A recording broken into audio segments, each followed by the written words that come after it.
Avant, la France et l'Italie étaient amis, mais ça, c'était avant. Quoi que dise le président du Conseil italien au sujet de l'amitié historique entre Rome et Paris, les relations ne cessent de se détériorer.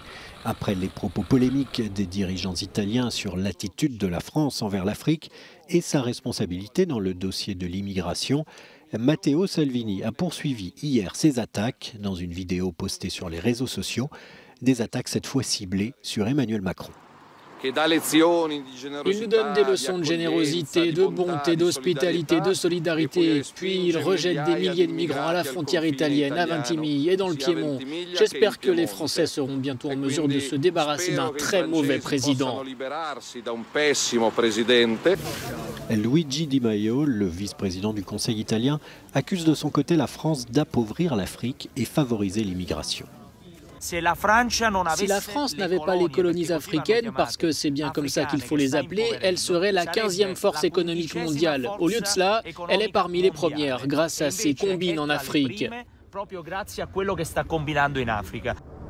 Parmi ces combines dont parle le numéro 2 italien, le fait que la France imprime la monnaie, les francs CFA, de 14 pays africains, de quoi les appauvrir et favoriser l'immigration selon lui.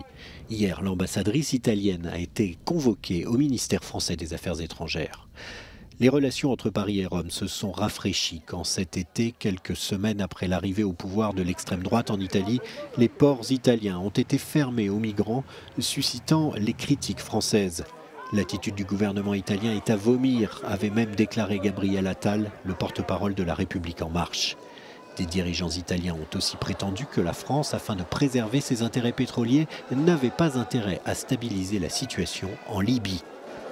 Mais nous continuerons à travailler avec les institutions du gouvernement français, les institutions européennes et les autres pays pour trouver des solutions partagées, a dit Giuseppe Conte, tentant d'apaiser l'incendie.